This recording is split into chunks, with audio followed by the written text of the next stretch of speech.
नमस्कार, मैं दीपक शर्मा।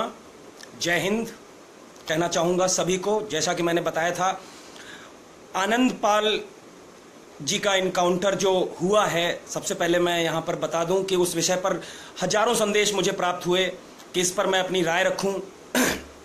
तो मैं उन सभी भाइयों की भावनाओं का सम्मान करते हुए अपनी राय लेकर के आया हूं। हो सकता है कुछ लोग मुझसे सहमत हों, कुछ लोग मुझसे असहमत हों, लेकिन चूंकि मुझे बोला गया कि नहीं, मेरी राय इस पर रखी जानी चाहिए, इसको लेकर के मैं आप सभी के बीच आया हूं। मैं चाहूंगा एक शेयर कर दें। शुरुआत करना चाहूंगा, मैंने 4 लाइनें इसको लेकर के, इस इनकाउंटर को लेकर के लिखी हैं, जिससे कि ज़्यादा से ज़्यादा लोगों तक मेरी राय पहुंच सके, उन लोगों तक भी पहुंच सके जो ये चाहते थे कि मैं इस विषय पर अपनी राय रखूं। जय हिंद। शुरुआत करना चाहूंगा उन 4 लाइनों से। आनंद पाल को मार दिया, आनंद पाल को मार दिया इन सत्ता के गलियारों में, आनंद पाल को मार दिया इन सत्ता के गलियारों में। लाखों आतंकी बैठे हैं सीना ताने बाजारों में। आज भी न जाने कितने आतंकी बड़े सीना तान करके देश के खिलाफ आवाज उठाते हैं, मेरी सेना के खिलाफ आवाज उठाते हैं और सीना तान करके चलते हैं। कश्मीर से लेकर कन्याकुमारी तक आगे बढ़ूंगा। आनंद पाल को मार दिया इन सत्ता के गलियारों ने, लाखों आतंकी बैठे हैं सीना ताने बाजारों में। आनंद पाल अगर था मुजरिम तो सजा सुनाई जानी थी, आनंद पाल अगर था मुजरिम तो सजा सुनाई जानी थी।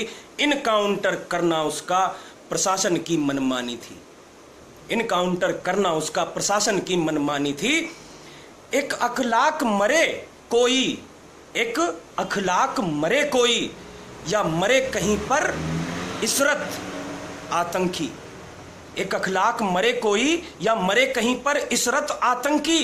पूरा देश उठा लेते हैं, पूरा देश उठा लेते हैं सर पे। अवार्ड वापसी की नौटंकी कर, अवार्ड वापसी की नौटंकी। एक अखलाक मरे कोई या मरे कहीं इशरत आतंकी। पूरा देश उठा लेते हैं अवार्ड वापसी की नौटंकी। गर गोली में दम है इतना, गर गोली में दम है इतना,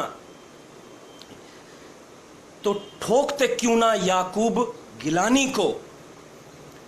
अगर गोली में दम है इतना तो ठोकते क्यों ना यासीन गिलानी को। मीरवाइज फारूक जमाल, मीरवाइज फारूक जमाल गाली देते जग जननी को। गर गोली में दम है इतना तो ठोकते क्यों ना यासीन गिलानी को। मीरवाइज यूसुफ जमाल गाली देते जग जननी को। हत्या अपहरण, हत्या अपहरण के केस, हत्या अपहरण के केस कारण थे इनकाउंटर के। गर कारण थे इनकाउंटर के, आधे से ज्यादा नेता कैसे घूम रहे बिन इनकाउंटर के। समान केसेस के साथ जिनके ऊपर ये ऐसे बहुत सारे आरोप लगे हुए हैं, देश में नेता बने बैठे हैं। अपहरण हत्या के केस गर कारण थे इनकाउंटर के, आधे से ज्यादा नेता कैसे घूम रहे बिन इनकाउंटर के। यहां पर आखिरी लाइनें दूसरे पक्ष के लिए। मैंने देखा है कई लोग इस मामले पर अपना विचार थोड़ा सा भिन्न भिन्न होने की वजह से आपसी मतभेद उत्पन्न हुए हैं। उन्हें मैं बताना चाहता हूं, मैं यहां किसी की वकालत करने नहीं आया। प्रेम नहीं, सौहार्द नहीं, प्रेम नहीं, सौहार्द नहीं, अपराधी से कोई मेल नहीं। प्रेम नहीं, सौहार्द नहीं, अपराधी से कोई मेल नहीं। क्या अब ऐसे अपराधों को, लेकिन सवाल खड़ा होता है, क्या ऐसे अपराधों को भारत में कोई जेल नहीं? क्या ऐसे अपराधों को भारत में कोई जेल नहीं? इनकाउंटर कर डाला, कानून है, कानून है कोई इस देश में। इनकाउंटर कर डाला, कानून है कोई, खेल नहीं। इन्हीं शब्दों के साथ मैं इस बात का एक शुरुआती पंक्ति दोबारा से बोलूंगा। आनंद पाल को मार दिया इन सत्ता के गलियारों ने, लाखों आतंकी घूम रहे हैं सीना ताने बाजारों में। आखिर क्यों मार दिया गया? चलो मार दिया, मैंने कहा मार भी दिया, मुझे कोई सवाल नहीं करना। ये लोग क्या उसको भारत रत्न देने की मांग कर रहे हैं? ये लोग जो उसके समर्थन में खड़े हैं क्या उसे भारत रत्न देने की मांग कर रहे हैं? नहीं, वो सिर्फ इतनी मांग कर रहे हैं कि जब वैसे ही अपराध कई लोगों पर इस देश में चल रहे हैं, उससे भी जघन्य अपराध, तो आखिर वो कैसे आजाद घूम रहे हैं? ऐसे नेता जिन्होंने इस इनकाउंटर का आदेश दिया, वो नेता अपने उन साथी नेताओं के यहां पर इसी कानून, जिस कानून के सिपाही ने आनंद पाल के सीने में गोलियां ठोकी, उसी कानून के सिपाही ऐसे अपराधों में लिप्त न जाने कितने नेताओं के घर पर गेटमैन बनकर खड़े हैं। क्या यह है हमारे देश का कानून? क्या हम इशरत जैसी सुअरिया आतंकी की सीबीआई जांच की मांग सुअर नेता कर सकते हैं? और सीबीआई जांच हो भी जाती है, न जाने कितने ईमानदार अफसरों को सीबीआई के सवालों और जवाबों से मुखर होना पड़ता है, लेकिन आनंद पाल के एनकाउंटर के नाम पर सभी शांत हो जाते हैं। आखिर क्यों?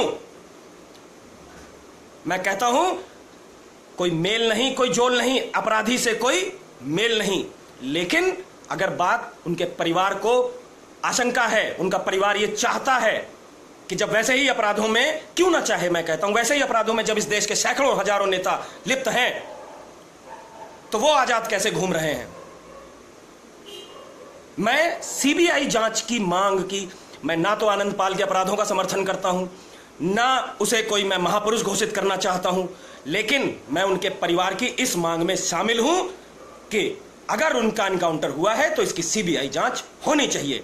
उसकी वजह है मेरे पास, क्योंकि वैसे ही अपराधों में लिप्त कई नेता इस देश में आज भी संसद से लेकर विधानसभा में बैठे हुए हैं।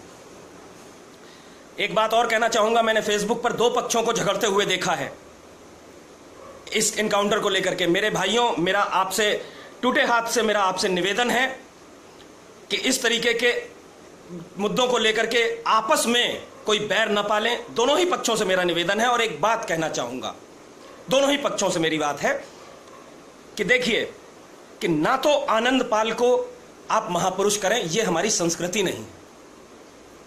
और दूसरे पक्ष से कहना चाहूंगा कि अपराधी और आतंकी में फर्क समझें, अपराधी और आतंकी में फर्क समझें, आनंद पाल और बुरहान वानी में फर्क समझें।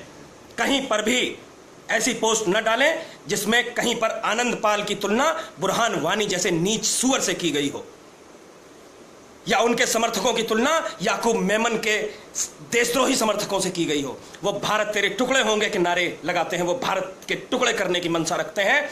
और ये जो समर्थक हैं, आज आनंद पाल के समर्थक तो नहीं कहूंगा, वो तो सिर्फ सीबीआई मांग की जांच कर रहे हैं। और सैल्यूट करता हूं मैं उस लाखों की भीड़ को जो लाखों की संख्या में थी, लेकिन फिर भी बड़े संयमित तरीके से, बड़े ही कानून के दायरे में रहते हुए उन्होंने सिर्फ और सिर्फ सरकार से मांग रखी, राजपूतों ने, कि सीबीआई जांच की मांग होनी चाहिए। ऐसे लोगों को, ऐसे समाज को मेरा सैल्यूट। आखिर मेरा फिर सवाल है कि जब इशरत जहां, अखलाक, जुनैद ये वाला नहीं, जुनैद वो वाला, दक्षिण भारत वाला, इन जैसे हरामियों की, गौ भक्षकों की, आतंकियों की सीबीआई जांच हो सकती है, तो मेरा सवाल है इस सीबीआई जांच का विरोध करने वालों से कि आनंद पाल के मर्डर की, इनकाउंटर की जांच क्यों नहीं हो सकती? अगर इनकाउंटर करने हैं तो जाकर के कश्मीर में कीजिए, जहां पर रोज आए दिन मीरवाइस, यासीन मलिक, सैयद अहमद शाह गिलानी, फारूक जमाल जैसे कुत्ते सुअर भारत मां और भारतीय सेना पर गोलियां चलवाते हैं, भारतीय सेना पर पत्थर फेंकवाते हैं, इन आतंकियों को पनाह देते हैं। हम नहीं करेंगे मांग आनंद पाल के एनकाउंटर की सीबीआई जांच की। आप ठोक डालिए इन हरामियों को। मुझे नहीं लगता अगर आप इन हरामियों को ठोकेंगे तो एक भी आदमी आपसे पूछने आएगा कि आपने आनंद पाल को क्यों मारा। जय हिंद। शेयर कर दें एक बार, मैं बस इतना चाहूंगा जिससे कि कुछ भाइयों में जिनमें आपसी मतभेद हुए हैं, शायद कहीं ना कहीं यह वीडियो उनमें आपसी मतभेद दूर करने में अलग हो। ये कोई वो भीड़ नहीं थी जो जंतर मंतर पर जाकर के देश के विरोध में बातें कर रही थी, समाज को तोड़ने की बात कर रही थी। ये भीड़ तो सिर्फ एक मां के बेटे की मौत की सीबीआई जांच की मांग कर रही थी। उसकी वजह थी कि वैसे ही अपराध कई लोगों पर लगे हुए हैं। शायद अगर आनंद पाल की जगह आप होते और आपके ऊपर ये अपराध होते तो आपकी मां भी यही कहती कि मेरे बेटे पर जो अपराध थे उसे आपने बीच रोड पर मार डाला, वैसे ही अपराध में पड़ोस का रमेश कैसे घूम रहा है। ये सवाल बनता है, ये सवाल पूछा जाना चाहिए। जय हिंद।